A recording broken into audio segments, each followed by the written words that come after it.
I did the Leighton Buzzard Fun Runners 10k race, which was really, really good. It's great fun. I've done it a few times before. Really well organised. It was a different route this year, which was quite hilly. It was quite tough.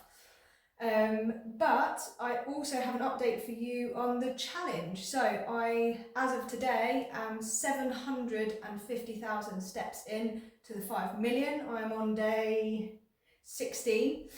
I also have hit over £600 raised to that target of 1,000, which is great. So please, please, please do keep donating. Now, I just wanted to talk about one of the most common symptoms of Ehlers-Danlos syndrome, and in particular hypermobile Ehlers-Danlos syndrome. So we all know what hypermobility is, or most of us probably do. It's when our joints are a bit lax, okay? So if you're hypermobile, it's the people that tend to be able to do funny things with their body, all the party tricks, that sort of stuff. Now, for those of us with hypermobile Ehlers-Danlos syndrome, it's a bit more than just a party trick. What it can present as for us guys in terms of MSK issues is numerous dislocations all throughout the body, multiple times throughout the day. I myself very, very often dislocate my shoulder. So for me it could happen up to sort of like 10 times a week. Luckily I am able to put it back in, or with the assistance of my partner or a friend. Sometimes it doesn't, and it can be absolutely excruciatingly painful. Imagine a joint dislocating and not going back where it should do. And sometimes it goes back where it should do, but it also takes with it a couple of nerves, which can cause awful pain. The other thing that on me in particular is very hypermobile is my neck. So I generally get quite bad tension in the back of my neck here, just where I hyperextend. My feet are very hypermobile, and as a runner, you can imagine that causes me problems because when I'm running, all my bones in my feet are doing this all the time, which can make it quite difficult. And anyone that is a runner or knows anything about the body, if your feet are doing this, it's causing problems all the way up. So I get problems in my knees, in my hips, and in my back. Yeah, I mean, it's one of those symptoms that obviously there is treatment for. I have had things like acupuncture in the past, physio. I have an incredibly good chiropractor who I'd like to just give a shout out to. It's Aylesbury Vale Chiropractic Clinic, and it is Dr. Jenny Weintrop who treats me. She's been seeing me for about a year now, and she's absolutely fantastic. So I would like to give her a shout out. She has been treating me this year, actually, in fact, for a foot fracture. She's been doing, I think it's called shockwave therapy, I'm not 100%. I think that's what it's called. It was a bit of a test to see how it went down on someone with hypermobility, and results are good. So yeah, I would just like to give her a quick moment of glory because she has helped me a lot.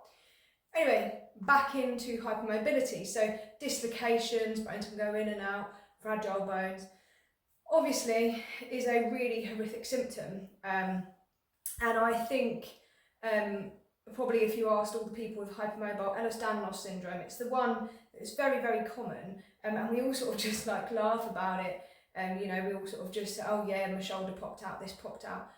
But I think when you think about that in context, that really is like dislocating a joint all the time.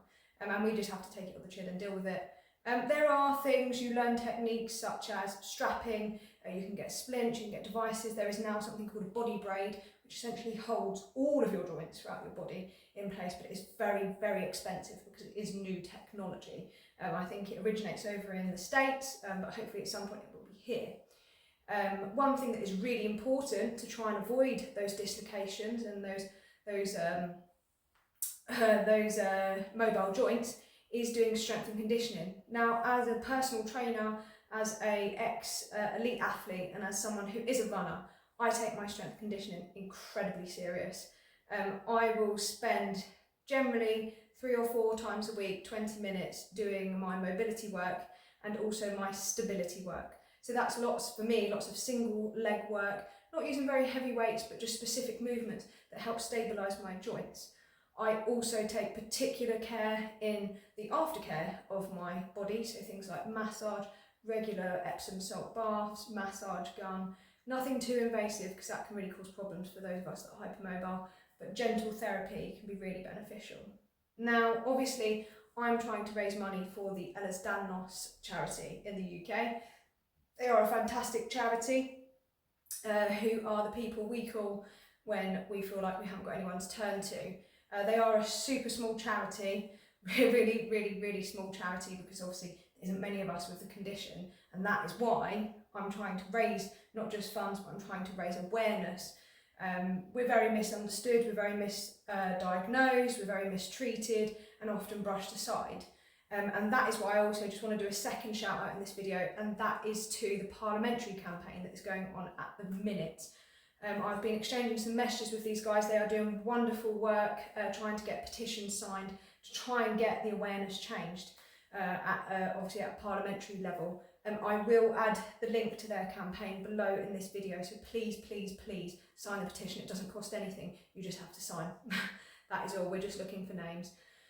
So yeah, please give their campaign a follow as well. If anyone would like any more information on the hypermobility side of Ehlers-Danlos syndrome, please add a comment below, give me a message, or hit me up on Instagram or Facebook, or head over to MPT Personal Training.co.uk, where you can do an inquiry form and I will answer those as well.